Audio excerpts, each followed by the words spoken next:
para sa inyong mga ka-idol, no? So ngayon aadto tayo sa Freedom Park para gagawa na video natin para sa Filipino. So ngayon na nag-aayos na tayo, no? Ewan ko lang kung ayos tawag dito. Ngayon magsusuot tayo na ating pamalakas ng helmet. Huwag na rin natin kalimutan natin earrings. Kasi nga gang-gang nga tayo Pagpasensyaan nyo na yung Tagalog natin, no? Kasi nga nahihirapan tayo sa kalisod. So yun na nga, samahan niyo ako, bato. So pagkalabas-labas nga natin dito sa bahay, no? Nasa Freedom Park agad tayo. Ganon kalaki yung bahay namin. Yung tipong kailangan pa na mapa para makapunta sa CR. Kasama nga pala natin si Casey, no? Ang Catherine Bernardo ng Section C. Oh my gosh! Ngayon nga guys, naghahanap na tayo na mabibiktima. Kama. Napakainit guys. Hindi pa naman tayo sanay sa ganitong klima. Kung hindi niyo na may tatanong, no? Lumaki talaga ako sa Germany. Yung tatay ko German. Tapos yung trabaho niya is isang shepherd, no? So tawag nila sa akin is German Shepherd. Ang sa Guapa Kinggan. So yun na nga na nakita natin si ate, yung pinakaunang biktima natin.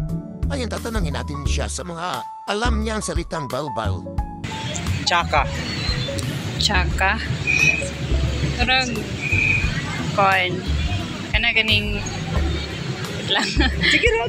So yun na nga, no? Medyo natawag si ate. Ikaw ba naman ambusin ng interview? Sabotable naman. Go, ate! Yung pagkakaintindi sa word na mekos-mekos. Yeah. Corn. Kanang mura ragdi. Sana? Di.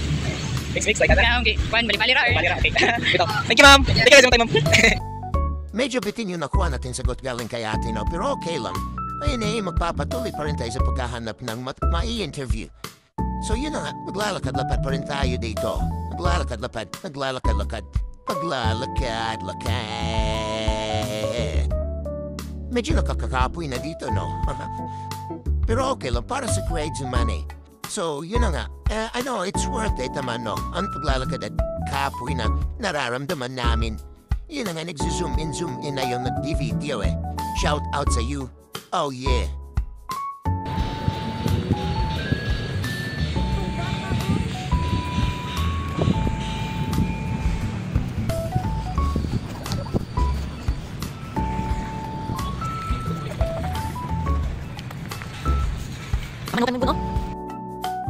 So yun na nga, no? Wala tayong nakuha ang ibang mai-interviewan kasi nga busy yung iba or di kaya nahihiya. Inaabot na nga kami ng oras, no? So, pupunta na ako sa aking pamangkin para kunin siya sa school niya. Ninyo! Kala? Wala na. Hep. Kala nyo yun lang yun, no?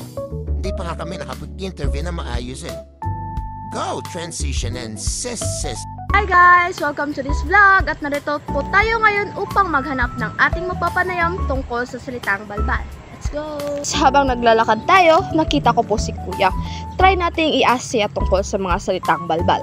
Magandang hapon po Kuya. Maaari po ba kitang mapanayam tungkol sa mga salitang balbal? Okay po. Kuya, may nalalaman ka bang mga salitang balbal? Opo, meron po. Gaya ng ano Kuya? Tulad ng yorme, petmalu, tsaka at iba pa. Kuya, may isa pa kong katanungan kung maaari. Ano po yun? Kuya, may salitang balbal ka ba na nanggaling mismo sa iyong sarili? Kumbaga, gagawa ko ng salitang balbal na ako mismo lang nakakalam. Opo. Katulad nito, kumakain ako tapos sasabihin ko, bakals tayo miss. Bakals tayo miss ay isang salita na tumbas niyan ay hikayat ako na kumain tayo. Ganyan po. Salamat po Kuya sa inyong oras at yan lamang po. Tapos na po nating mapanayam si Kuya at dito na po magtatapos ang mini vlog na ito.